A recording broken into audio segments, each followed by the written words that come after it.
Okay, guys, welcome back to another stream.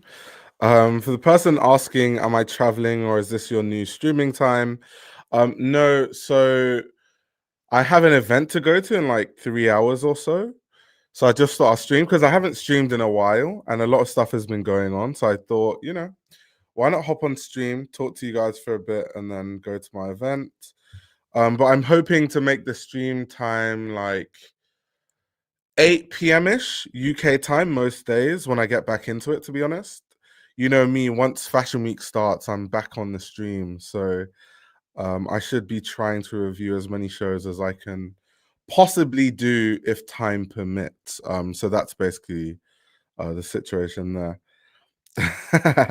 Don't say Jean says I'm at work right now. That's funny.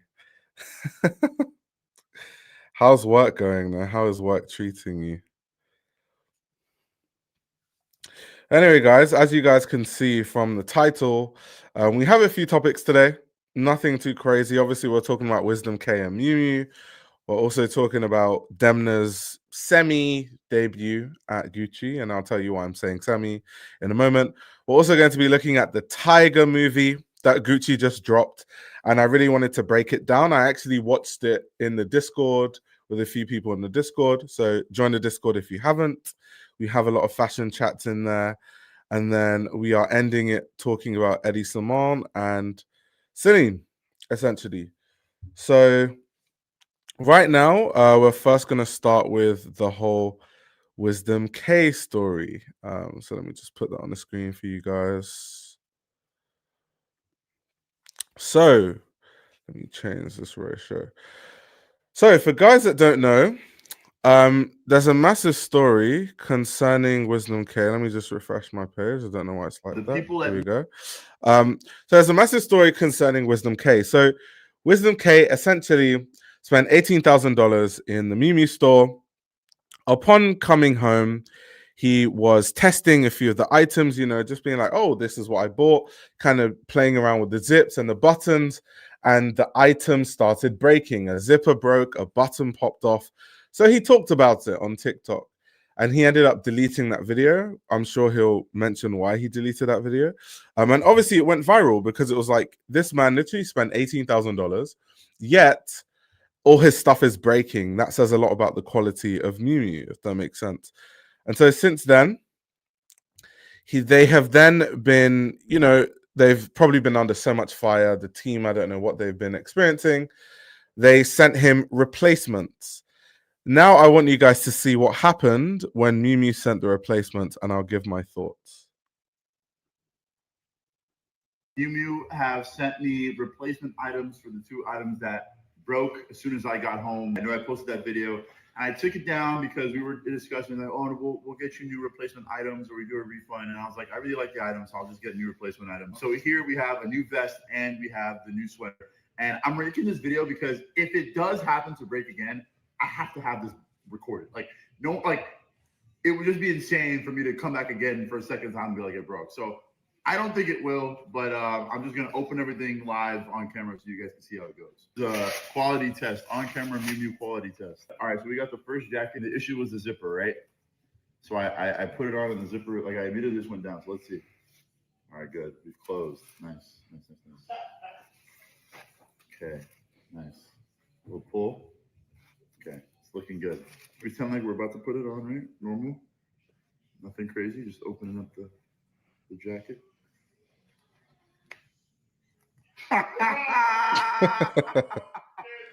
There's no way, bro. This is unfucking-believable. There's no way. Just to pause there. Do you know how insane that is? It means you can't even button and unbutton your jacket normally because the buttons won't hold.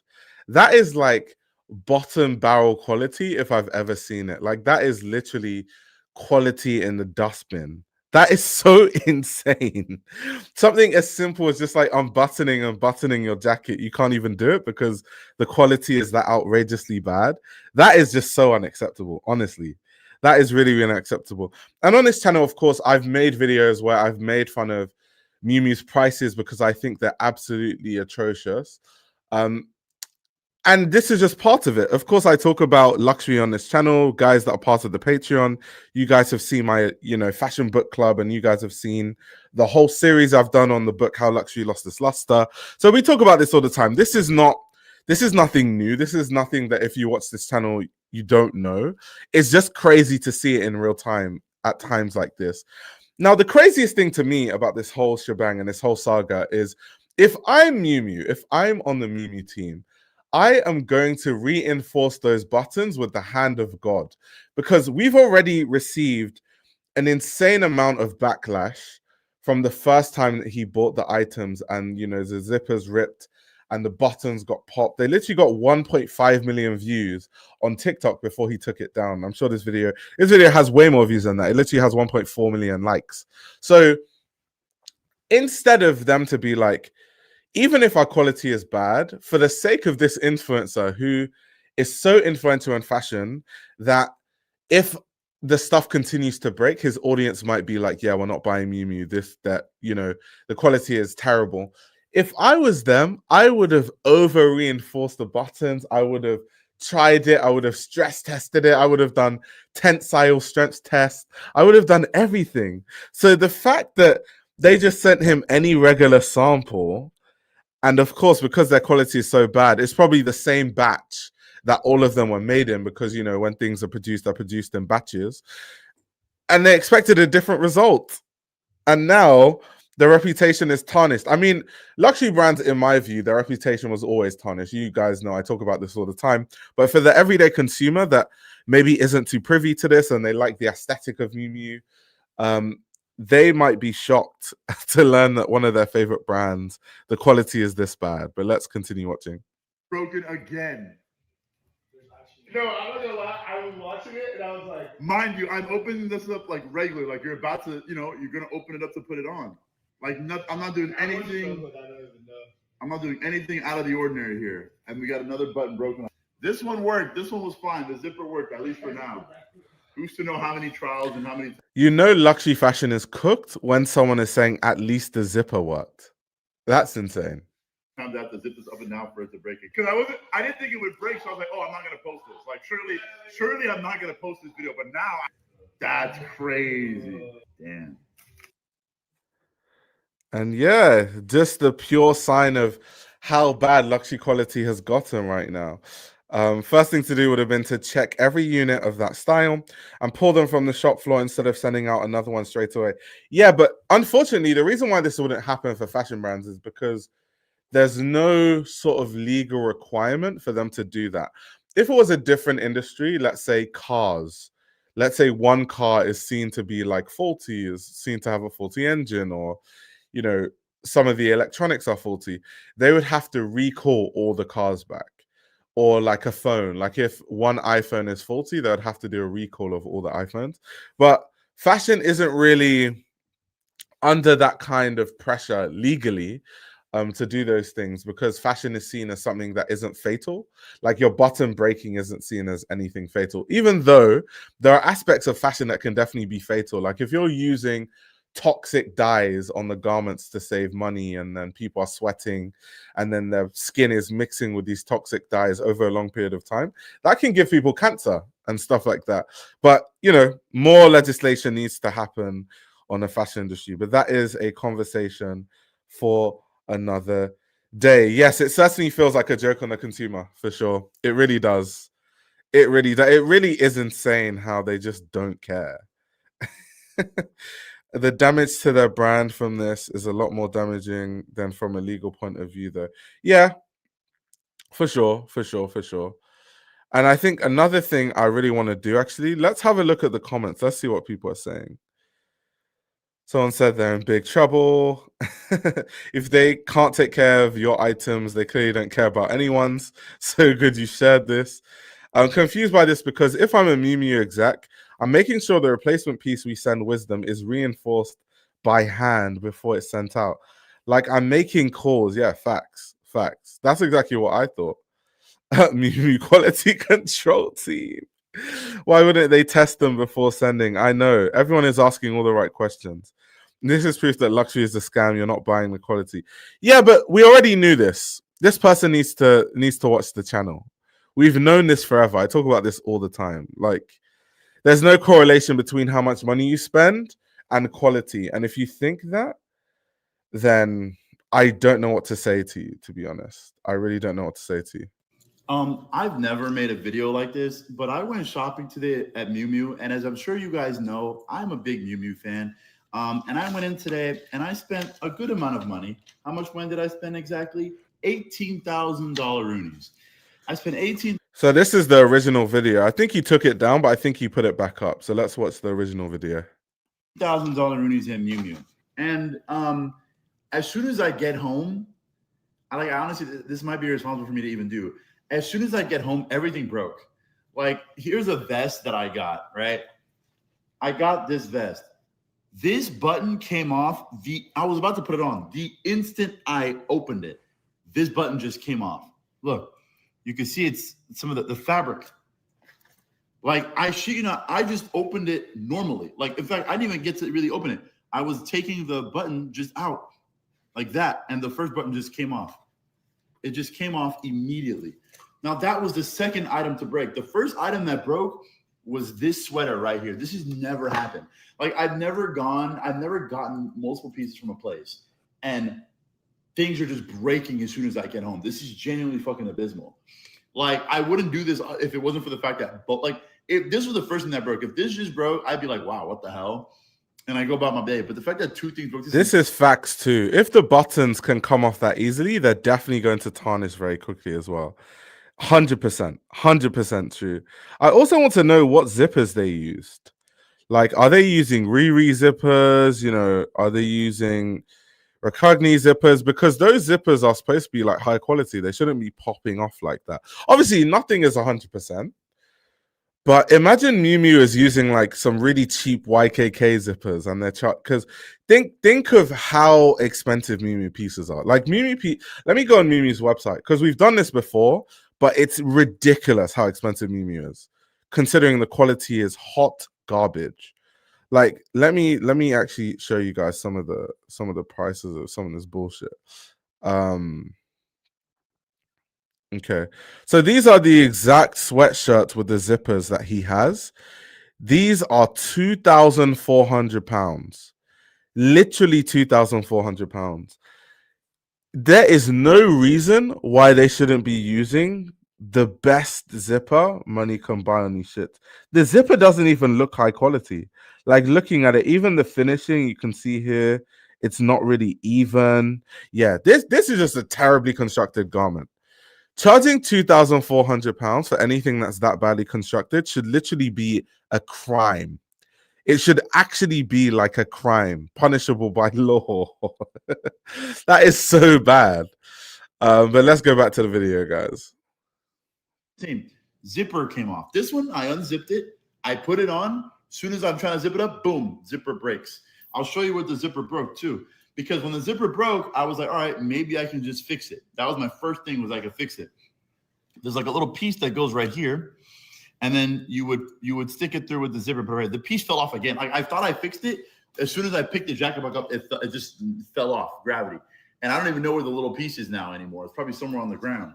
But I kid you not, I literally just got home. Like, generally speaking, that's the Miu Miu bag right there. I just took it off. And then that's another bag from some shopping I just did. I literally just got home.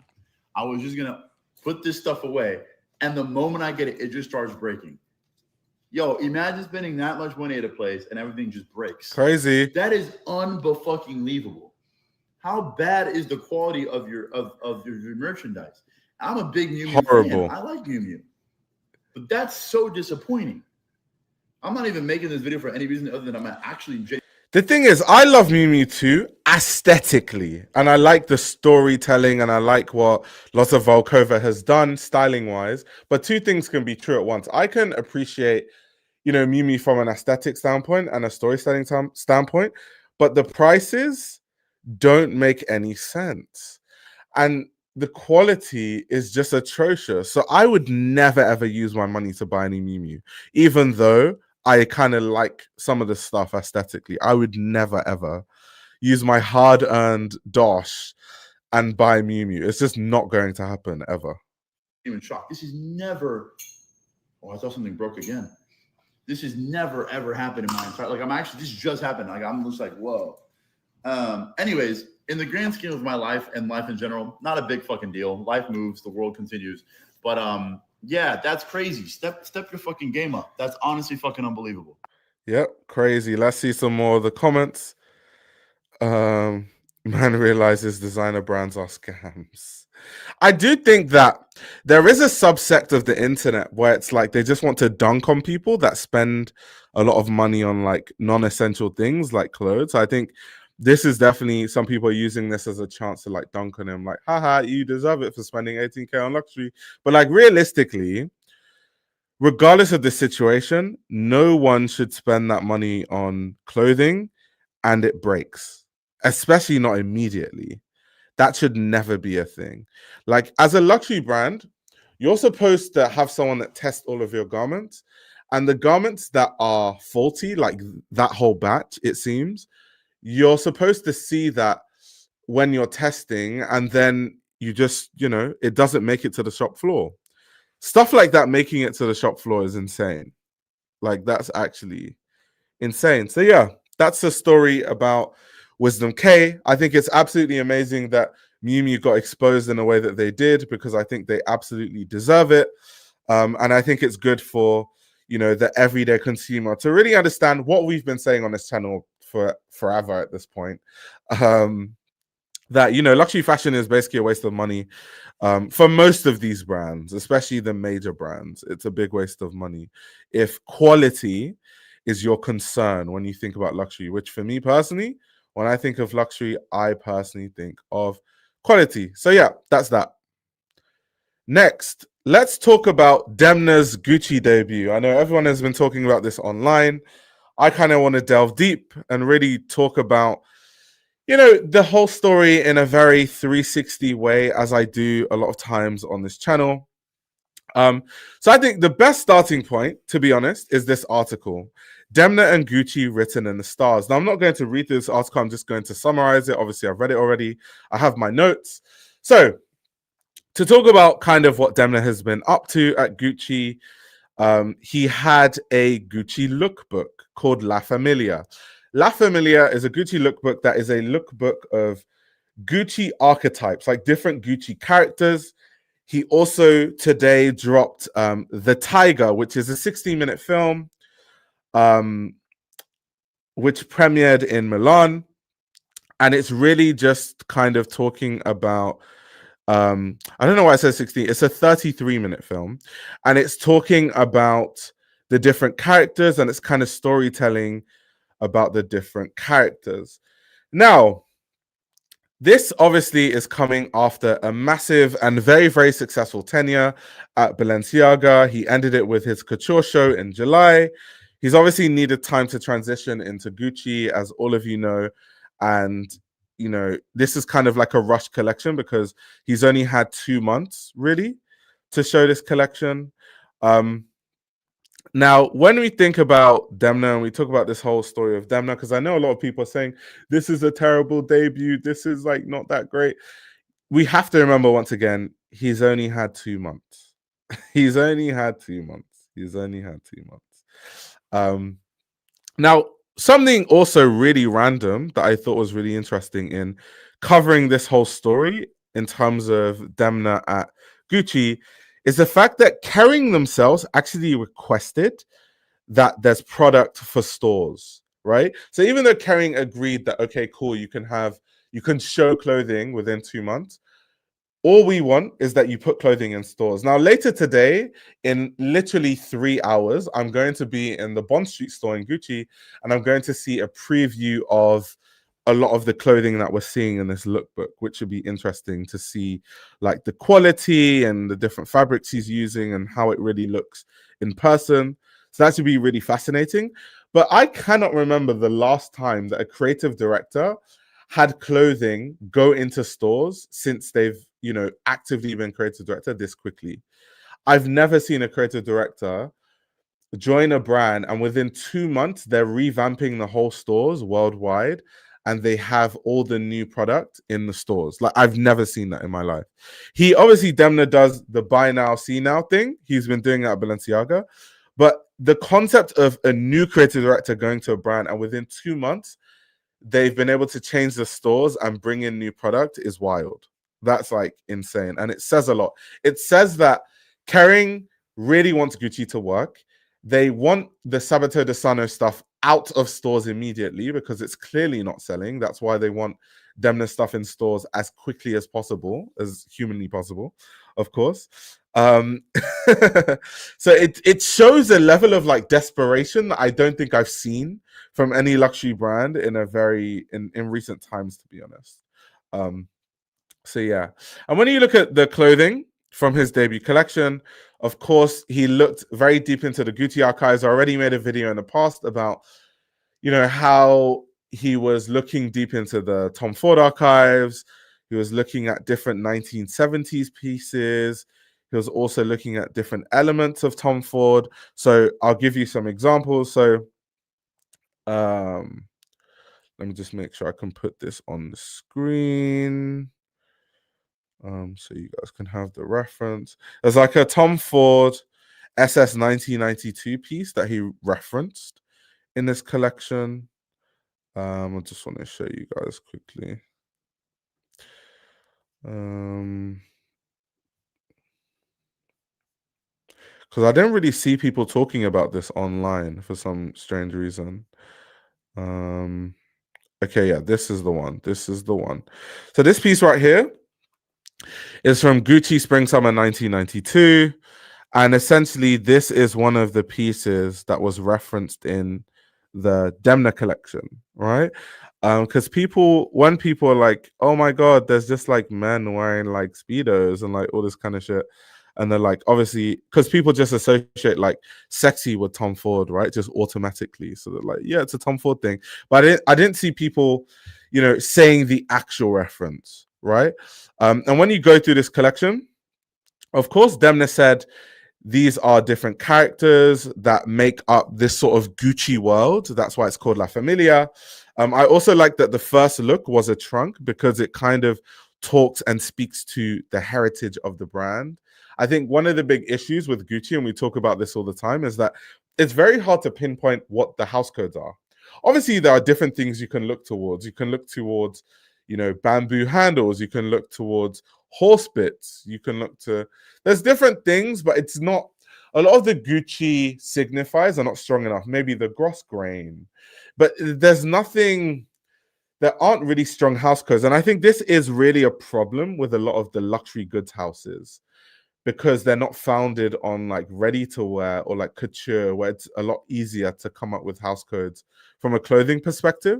So I think that Demna, because I think he's very good at world building, I think one thing that he will definitely bring to Gucci is kind of creating these sort of house codes that then moving forward, Gucci can use and have as like signifiers of the brand.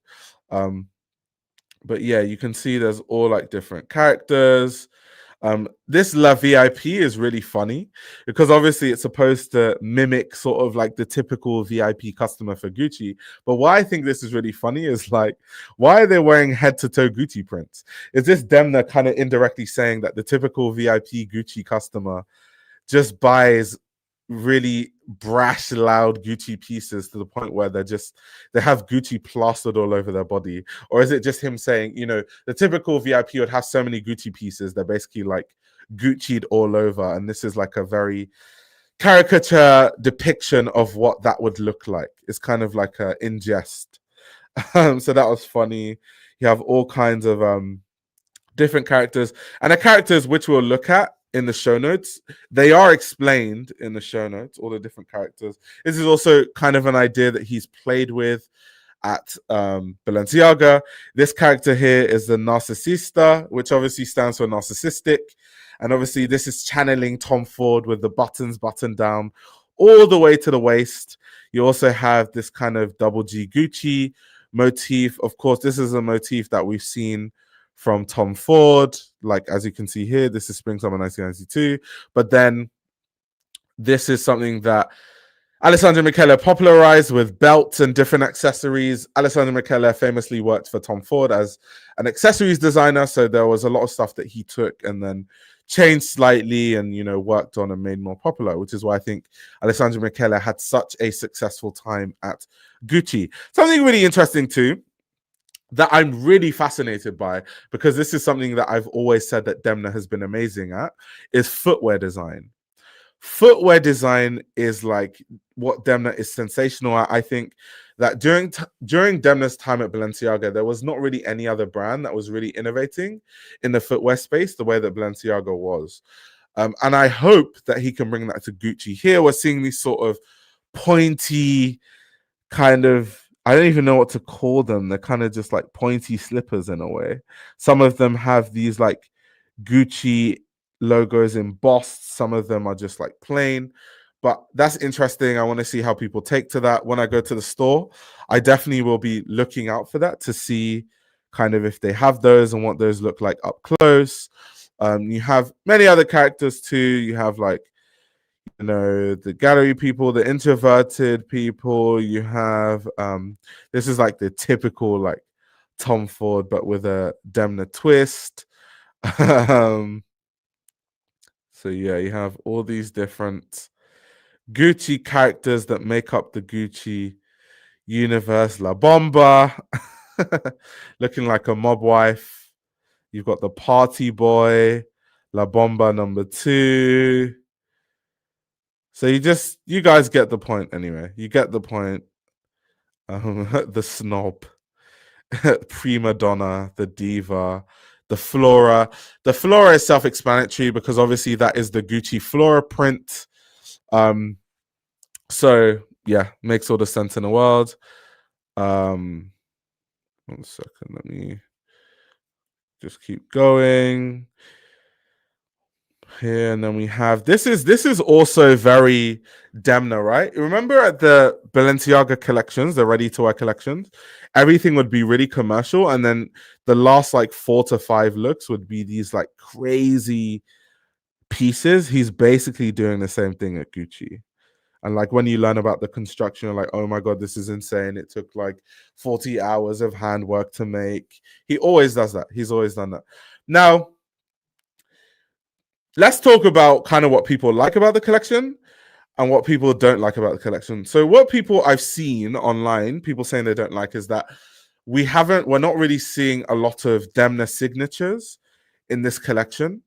And I can see what they mean, because it is kind of like a melting pot of references, whether that's, you know, Alessandro Michele, like we're looking at like something like this is very Alessandro Michele with the pussy bow blouse, right? Or we're looking at Tom Ford, like the buttons button down to the waist. We're looking at different things. And there are some things too that definitely remind me of his Balenciaga, like that Flora character that has the Gucci Flora print. The silhouette is very Demna, even though I know Demna said, you know, we're going in a different direction entirely. I definitely, looking at that, think that the silhouette is very Demna. And when I looked at it, the first thing it reminded me of is this. Do you guys remember when Gucci had the Balenciaga hack? It totally reminded me of this, because I think this actually had a Gucci floral print with a Balenciaga silhouette. Yeah, it was this.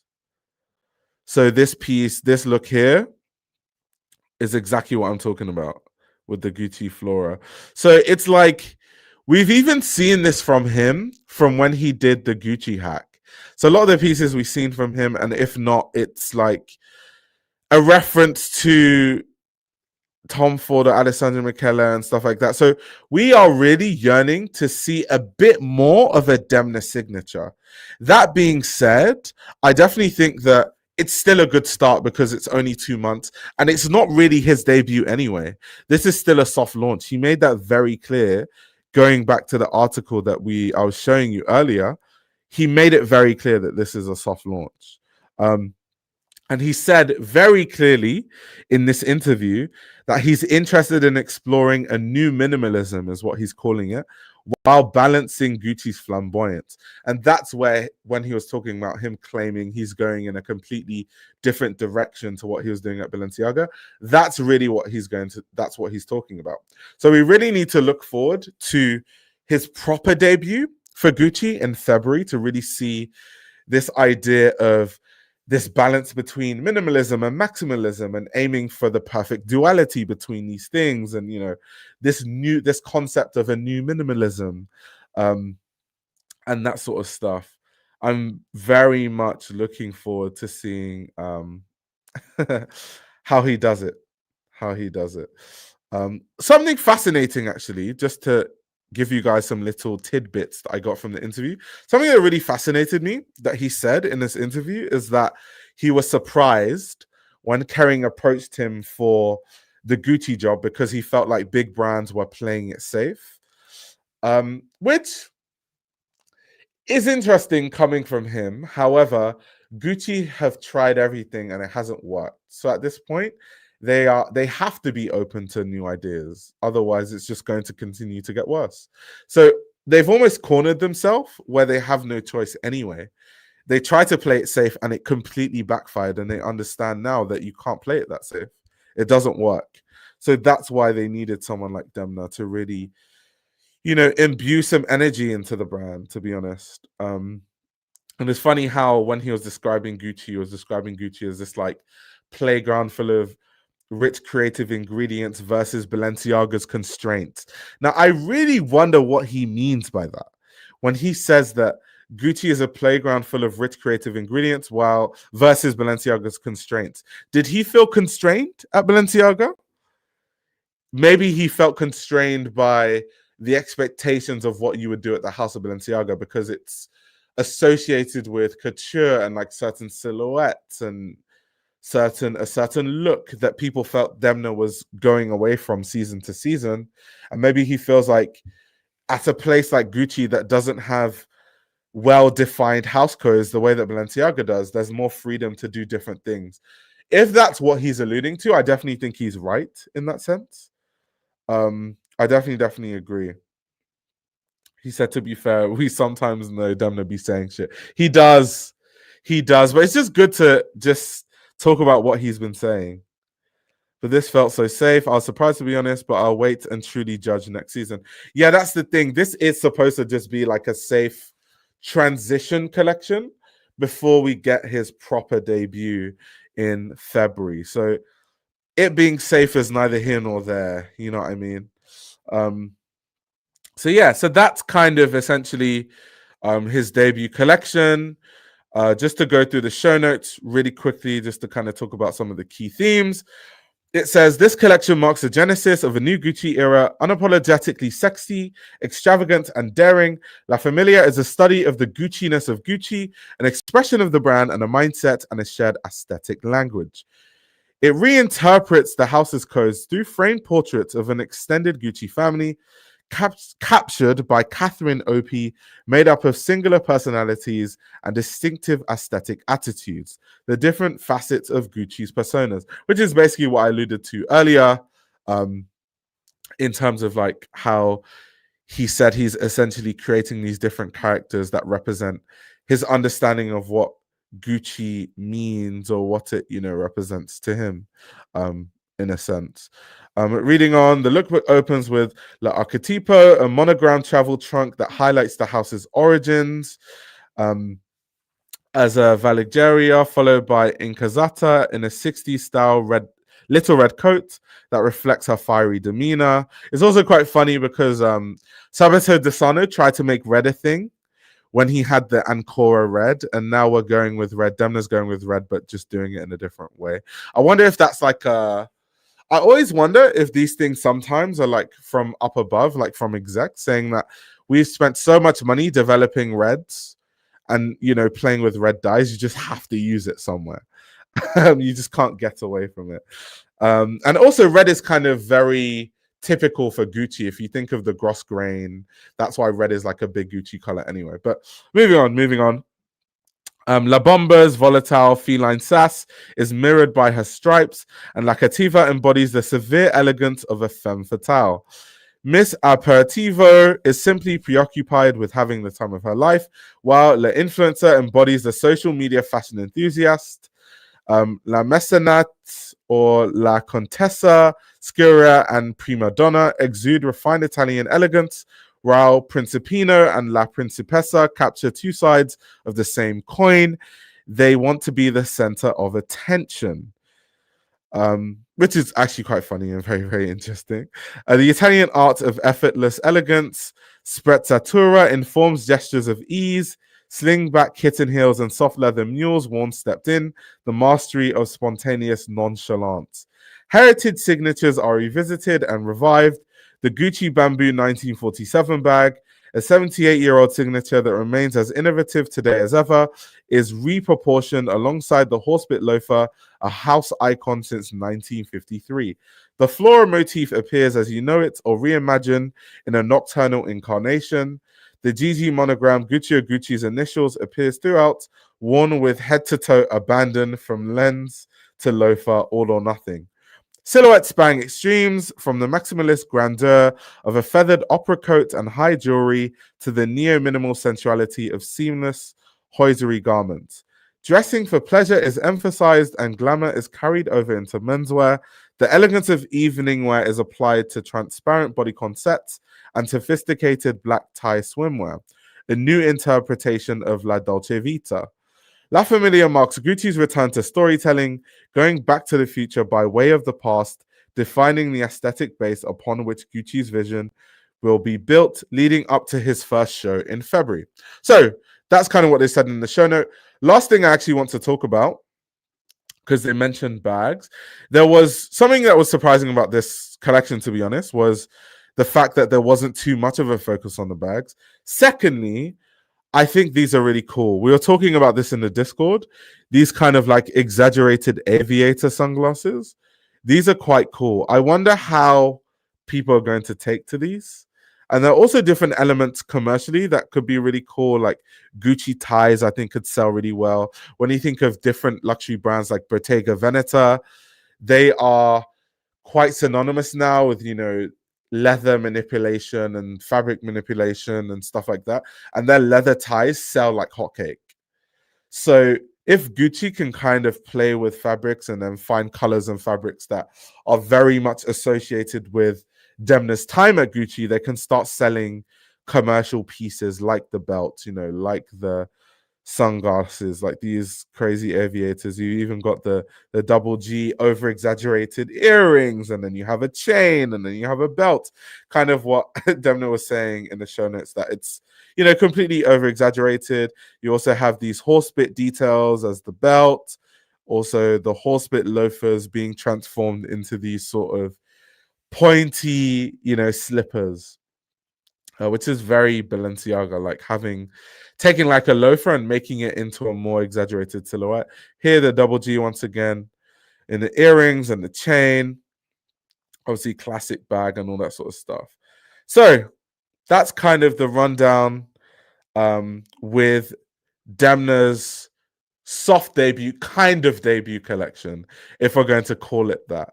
But next, something I really want to talk about, because obviously this is basically part of talking about this sort of Gucci rollout, is the actual film, The Tiger. Now, I don't know how many of you have actually watched this film. Let me know in the chat how many of you have watched it, but I'm just going to give you like a summary of what the point of the film is and kind of what the narrative of the film is. But we watched it in the Discord. So once again, join the Discord if you're not part of it. We talk a lot about different fashion topics in the Discord. I so wonder how it will go. Hotcakes. I think people love Demna. Like Demna has a crazy cult audience. Like I made a reel where I was talking about how much I like the direction that I think Demna is going to go in, and people got mad at me. Like people are like, "Aren't you the same guy that was shitting on Demna?" And I was like, "Hold on. First of all, I've always said that I'm a fan of Demna's work. I just don't like his last collections at Balenciaga. If you watch my videos when I was reviewing his earlier work at Balenciaga, I loved most of it. people just think that it's either or. You have to like everything that someone does, or you have to hate everything. And there's no middle. That's the problem with the internet these days. Like, nuance be damned. You know, be damned that you actually think of yourself. It's crazy. But yeah, so this Tiger film, once again, is part of Demna's rollout as far as this sort of first collection. So, of course, a lot of the looks in this collection are basically inspired by the looks in the collection we just saw. A lot of the characters in that collection are also depicted in this film. So that's kind of what you're seeing. It's kind of also his introduction for the La Famiglia collection, just in film form. I do like this format, this sort of Hollywood cinema kind of format. I also like the crazy cast that he got for this film, by the way, that needs to be mentioned. I have no idea what the budget was for this film, but I know it was extremely high. But essentially, the central figure of this film is this character, Barbara Gucci, who you're looking at right now. Barbara Gucci is played by Demi Moore. She's supposed to be this sort of flamboyant, like, matriarch in a way. She's kind of like the head of the Gucci dynasty in this film. So you also see like different family members that she has in this film as the film progresses. So you have one child that is like, it's kind of funny because you know how dysfunctional the Gucci family is. I kind of feel like it's kind of talking about that in a way. It's kind of making a mockery of that, which I don't know how the Gucci family feels about that. Who knows? But anyway, so you have in this film different family members of Barbara Gucci, played by Demi Moore. So you have one character who's like an obedient child, that's played by Elliot Page. You have one who's like crazy and like wayward, that's played by Edward Norton. You also have kind of like a princess figure, that's played by Kiki Palmer. Here you can just see the character on the screen where you have like Alex Consani. Let me play that back, because like he's like, I'm a bad bitch. But let me see when they play it. Yeah, girl, I'm the young hot rich bitch. So that's her playing La Bomba, of course, which is a character that we already saw. But moving on. So anyway, there's also like a Vanity Fair writer, in this case Ed Harris, in attendance of this whole chaos. And the setting is kind of like, it moves into sort of this like birthday party gathering, which basically unravels and it becomes chaotic. Now, kind of, there's a lot of things going on there with having these different characters and, you know, these kind of things. So the first theme is this idea that they are trying to like maintain, like, this Barbara Gucci character is trying to maintain a perfect image. But as the film progresses, you can see all the imperfections in the family that start to surface, right? So there's a lot of like tension between like her trying to keep this family perfect and trying to have this perfect image, but at the same time, no matter how hard she tries, she can't overcome the chaos that the family brings to the image of Gucci, right? Now, this is funny because a lot of people are saying that this is kind of a metaphor for this idea that Gucci tried to play it safe, and they've tried all these different things, and they've tried to keep everything clean, and it just didn't work, and their revenue figures have gone down. And over time, they've actually understood to kind of just embrace the chaos and kind of find where they can create beauty in the chaos. So that's kind of a concept that I've seen a lot of people talking about in terms of the film. There's also like this idea of, you know, heritage and reinvention. This is coming from Demna himself, right?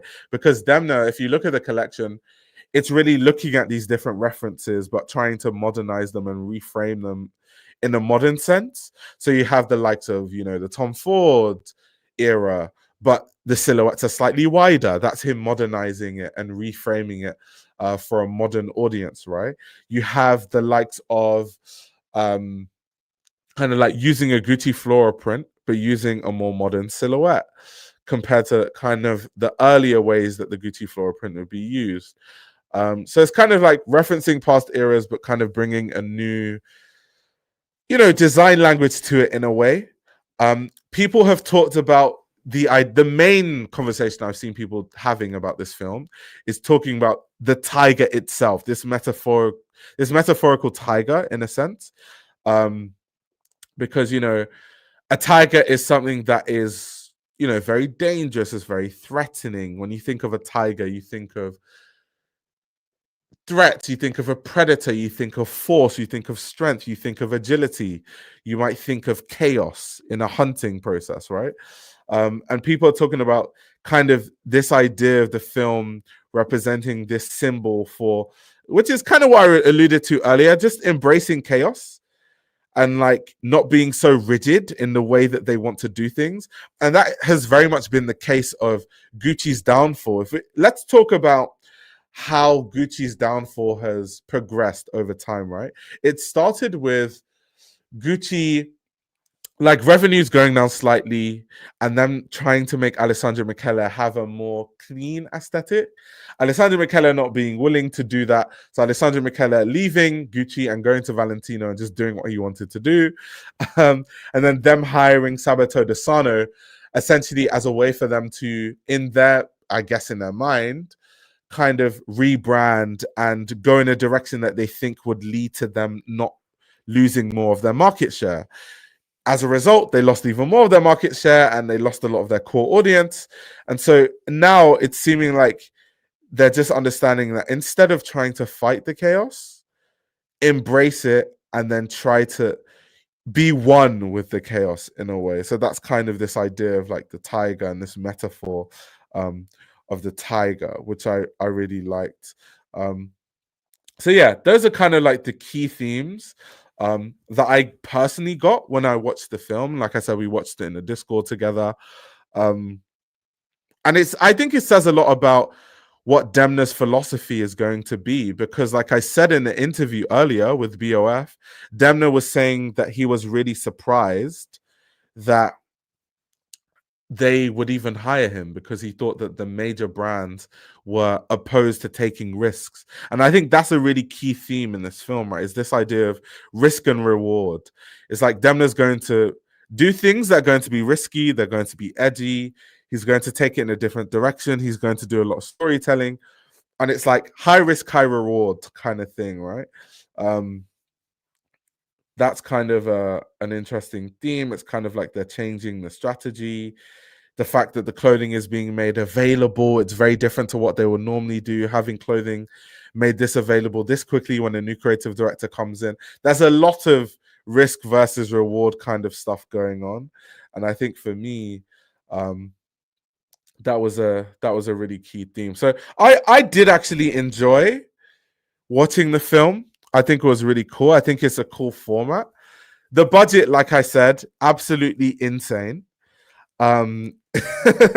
Insane budget considering the cast and like the level of actors and actresses and models they have all in one film. I can't imagine how much they paid for it. But either way, it's really cool. And it's also cool to see very quickly garments in movement. I love seeing garments in movement. A lot of times when we get, just these random things, we miss the movement. So I like that. You can see how it moves. Demi's dress is cool. It's giving Gilded Age. Yeah, for sure. For sure. The twins felt very Demna to me. Yeah. For sure. But yeah, this is kind of, I want to like skip because we're not going to watch this whole like 30 minutes, just to kind of give you a sense of, like I said, as time progresses, everything unravels and it becomes chaotic despite Barbara Gucci trying to keep everything together. So yeah, this is her in the Gucci Flora dress, as you can see.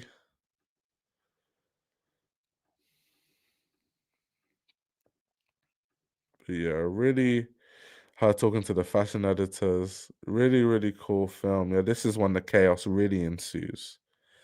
When Barbara Gucci realizes that this is the point where Barbara Gucci realizes she can't keep everything together. And so she crashes out. So you guys will see that scene. I just want you guys to see that scene because I think it's very like key. Wait, let me Bring it back quickly. Yeah, it's here.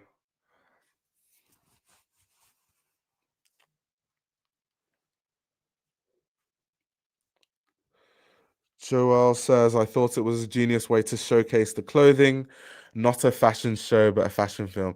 Yeah, for sure. And I think it wouldn't have made sense for him to do a fashion show because he's barely had time to really design the collection anyway. I just don't think it's the right format, to be honest. I think this is actually probably the best format that he could have used, to be honest. So yeah, definitely better than a runway show.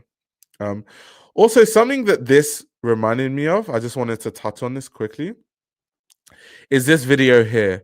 Now, I'm not sure how many of you remember this, but this is the interview that Demna did with Kathy Horan called Rethinking Heritage. This is a very interesting interview that they did where they were just talking about his whole tenure at Balenciaga and kind of like what is luxury in the modern day and kind of what does that mean and how does that manifest in Demna's design philosophy and how does he specifically think about the way that he designs luxury clothing.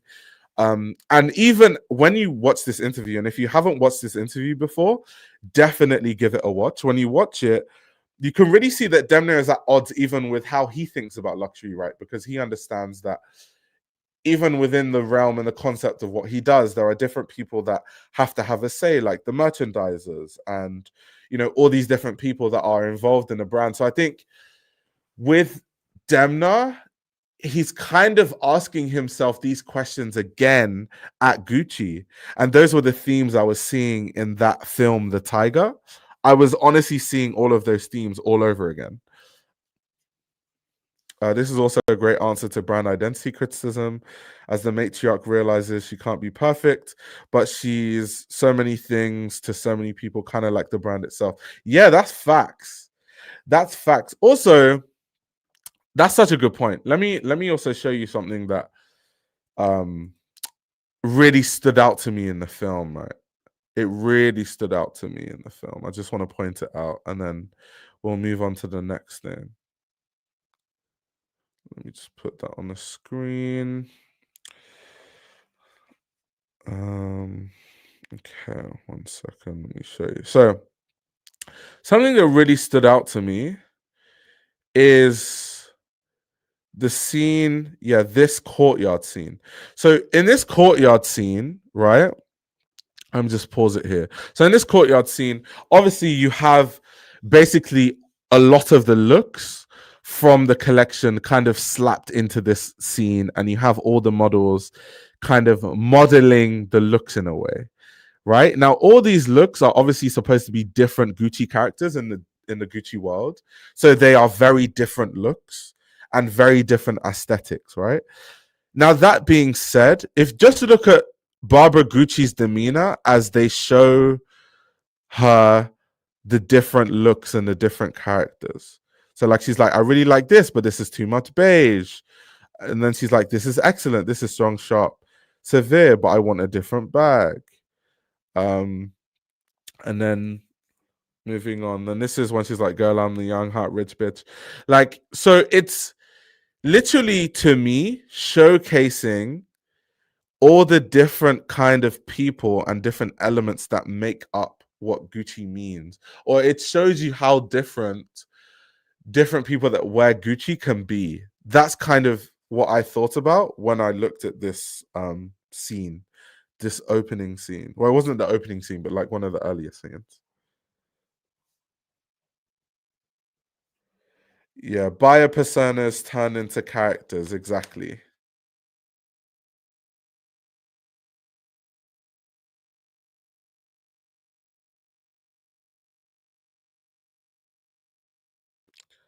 So yeah, that's interesting film.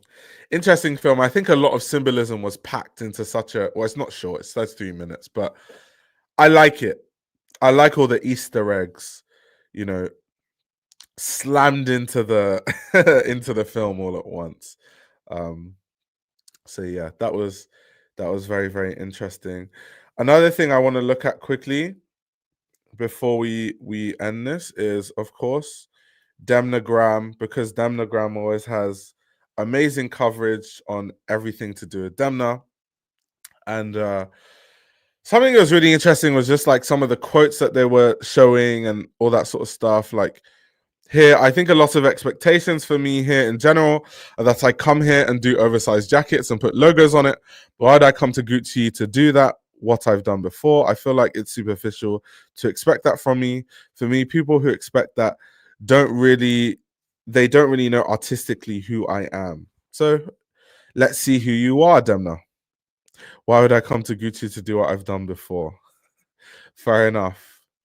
You know, Demna has a reputation for saying things and doing the opposite.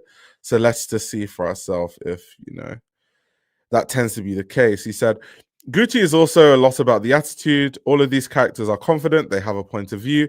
They love fashion and they love clothes. To me, all these archetypes represent the Gucci crowd, the customers of Gucci in the future. Who will each of them be able to find something in the collection that they can relate to? It's not like one mono silhouette, mono everything, like you either like it or not situation. So essentially, he's basically said that in this collection, they literally deliberately have something in there for everyone. So it's not like, his Balenciaga where it was kind of like either you like it or not.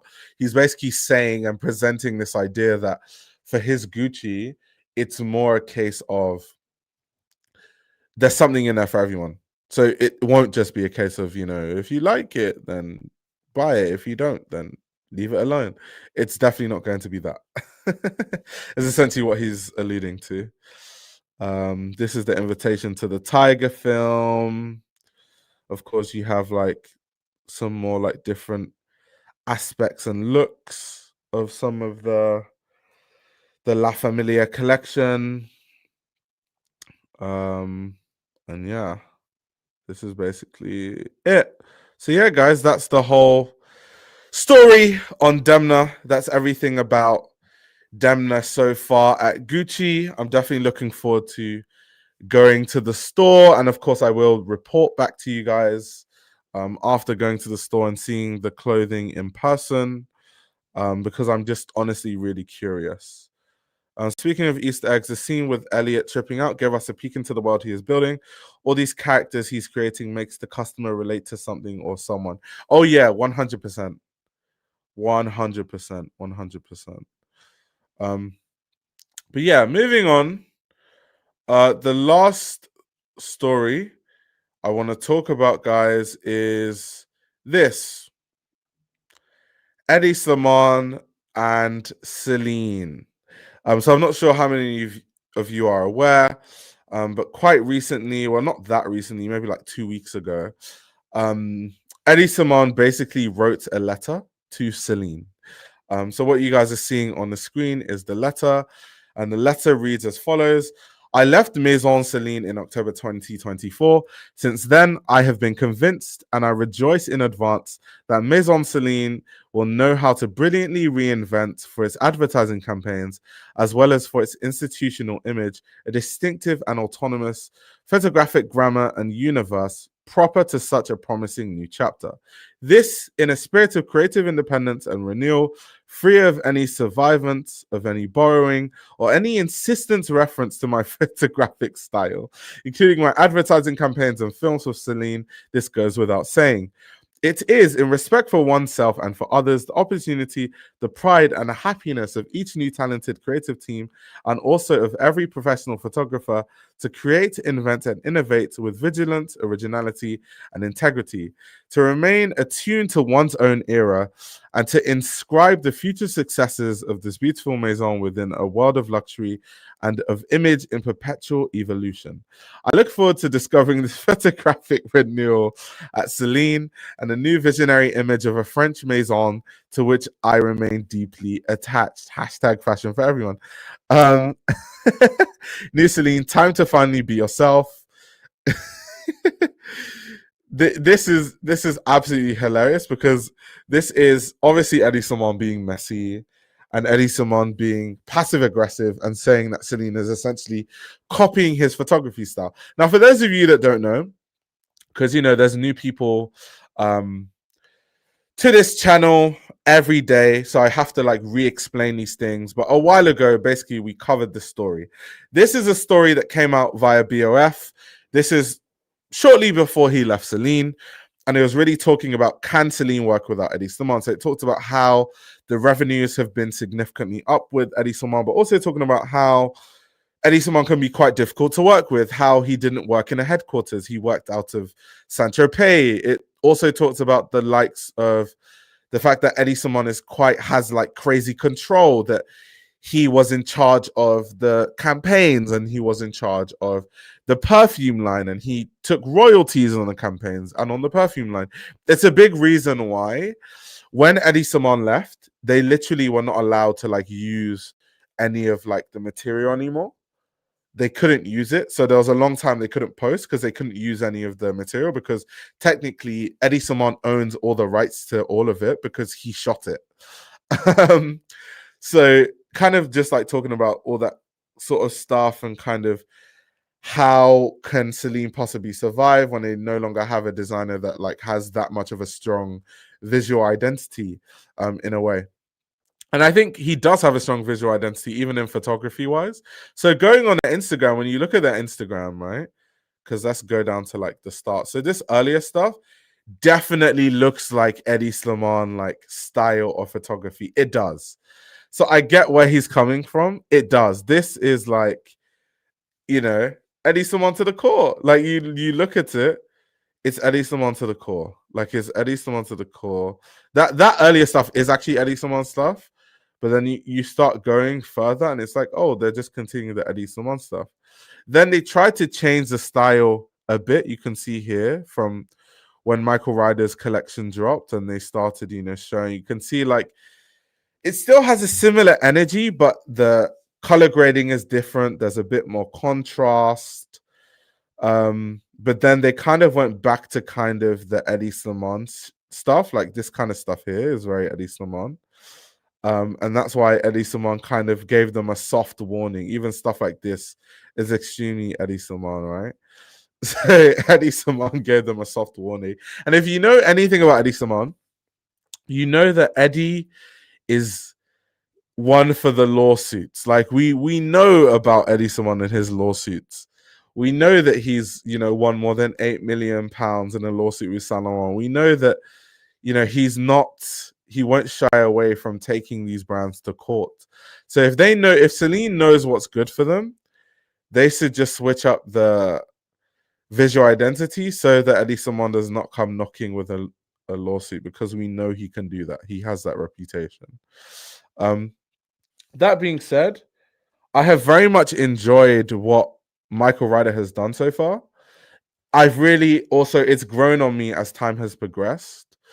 So I think that, you know, pettiness from Hedi Slimane was unnecessary. It's not like he's copying Hedi Slimane. Like it's a totally different visual identity and visual language. But there maybe was some, you know, people on the team, because Michael Ryder doesn't control everything, right? There are probably people on the team that were so used to the Hedi Slimane way of working that's why they still had those sort of black and white portraiture kind of looks that we know Hedi Slimane for. But yeah, I just thought it was a funny story to cover. Hedi Slimane being petty as ever. And sending them that passive aggressive letter. I think that's absolutely hilarious, to be honest. He's simply protecting his intellectual property in the most passive-aggressive manner. Facts. He is a one-man army. He definitely is. He's one litigious queen. And he said, forget my name and number. He's like, lose my number immediately.